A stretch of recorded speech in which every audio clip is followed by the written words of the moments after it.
Bon alors, je viens pousser un coup de gueule aujourd'hui contre la nouvelle loi sur l'immigration qui a été adoptée le 23 octobre par le Parlement.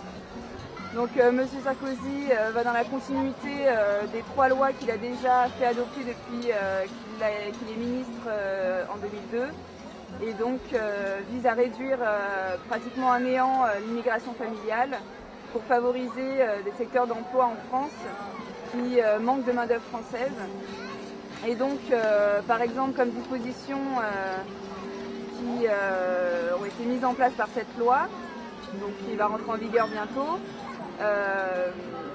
il y a la demande que les candidats au regroupement familial subissent une formation linguistique de français et des valeurs de la République dans leur pays d'origine, ce qui implique bien sûr qu'on n'a pas du tout pris en compte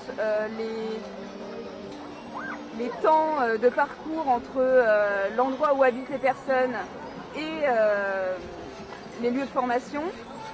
Ça n'a pas du tout pris en compte le fait que les femmes dans les pays en dehors du monde occidental ont très peu accès à l'alphabétisation, donc encore moins à ce genre de formation.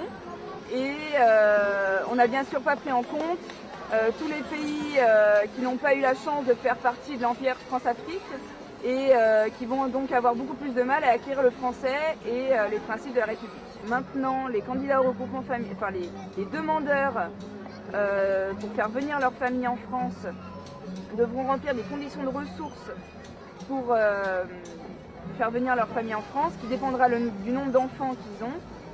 Et c'est complètement discriminatoire, une fois encore, avec la situation des Français, à qui on ne demande pas du tout de conditions de ressources pour faire des enfants.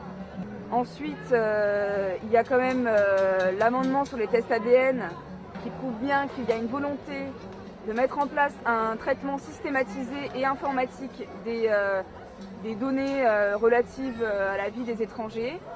Heureusement que ce texte a été vidé de sa substance par le Sénat et qu'il va devoir requérir le consentement de l'étranger pour se faire. Il n'en reste que le principe même de cet amendement porte quand même une grave atteinte à la dignité humaine. Et rien que le fait qu'on ait pu y penser et le formaliser dans un amendement révèle bien l'état de la droite aujourd'hui, qui tend plutôt à de l'extrême droite qu'à de la droite. Alors dans la perspective donc de cette immigration de travail, immigration choisie et immigration du scandale, je dirais, on accepte que des géomètres ou des architectes ou je ne sais quel métier qui sont déjà très difficiles d'accès en France soient donc remplis par des étrangers venant de pays tiers. Donc pays tiers à l'Union européenne, ça signifie, ça peut signifier l'Afrique, ça peut signifier l'Asie, l'Amérique, enfin tout le reste du globe. Mais c'est quand même se foutre un peu de la gueule du monde, on va dire, puisque on sait très bien que dans la plupart des pays, les géomètres, ça court pas les rues, et s'il y en a, ils restent dans leur pays, et c'est sûrement pas à la France de venir pallier à ces carences de formation et d'initiative que d'aller chercher les têtes pensantes des pays qui sont déjà en grande difficulté et de les accepter à des salaires qui sont bien sûr bien plus avantageux pour eux de venir en France puisqu'ils gagneront normalement, et encore c'est pas garanti étant donné les différences de revenus appliqués entre Français et étrangers.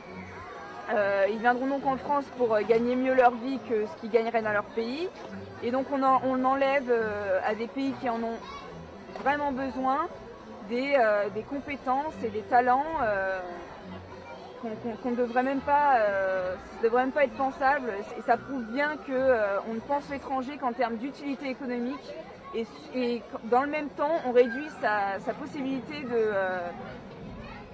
de vivre en famille. Et c'est complètement contradictoire avec tous les principes fondamentaux reconnus par les textes internationaux, européens, français, par notre propre constitution, et c'est inadmissible. Alors concrètement là, à part si 3 millions ou 5 millions de Français se mobilisent demain dans la rue contre la promulgation de cette loi, il n'y a rien à faire, puisqu'on sait très bien que malheureusement, constat pessimiste, si on est 1000, ça sera le maximum, et qu'on n'aura donc aucun soutien et aucun contrepoids à l'adoption de cette énième loi sur l'immigration.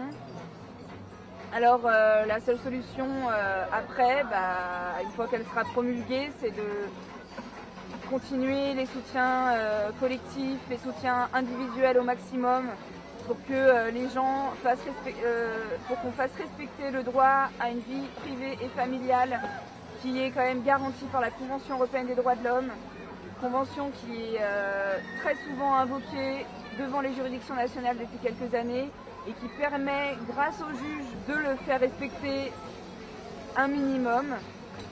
Et voilà, il faut continuer la lutte collective surtout pour essayer que les étrangers ne se retrouvent pas en arrivant en France à devoir chercher des femmes françaises ou des hommes français pour arriver à être régularisés. C'est quand même dommage d'en arriver là, c'est pas ça quoi. Et voilà, moi je suis pour la liberté de circulation, la liberté d'installation dans tous les pays. On devrait tous pouvoir choisir le pays où on veut habiter et vivre. Et il est hors de question de continuer à instrumentaliser comme ça l'immigration pour la réduire en peau de chagrin. Je veux dire, là, la politique qui est en train de s'appliquer, c'est une politique d'extrême droite. C'est le programme le plus d'extrême droite que Sarkozy est en train de mettre en œuvre, c'est sa politique d'immigration. Elle répond parfaitement à l'électorat du FN qui a permis à M. Sarkozy d'arriver au pouvoir. Et il faut que les consciences s'éveillent contre les atteintes aux droits de l'homme qui sont portées tous les jours à des gens qui sont des êtres humains avant tout et qui ont le droit, et même qui ont le droit de vivre comme tout le monde. Et même s'ils sont là pour profiter du système, comme tout le monde le dit, pourquoi on en ferait une discrimination par rapport aux Français qui en profitent? Enfin, je veux dire, c'est aberrant qu'on revienne toujours à rejeter la faute sur une certaine catégorie de population parce que c'est plus facile de s'adresser comme ça plutôt qu'autrement. Et c'est une solution de facilité. Et il va falloir faire quelque chose. Faire quelque chose, voilà. Donc emblématiquement, on s'est mis devant un manège d'enfants parce que les enfants qui aujourd'hui, enfin les personnes qui sont enfants aujourd'hui dans les pays à forte immigration ou qui seraient susceptibles de devenir immigrés, vont prendre de plein fouet ces lois qui, pour elles, vont carrément leur faire perdre tout espoir de fuir la pauvreté, fuir les guerres, fuir tout conflit.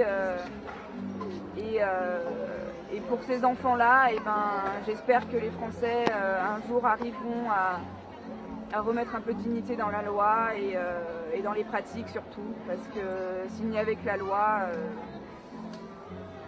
ça serait moins pire, mais il y a les pratiques policières, préfectorales qui ne respectent pas le droit et qui entravent tous les jours de plus en plus le droit de circulation, le droit d'aller et venir, la liberté d'aller et venir des personnes qui n'ont pas de papier. Voilà.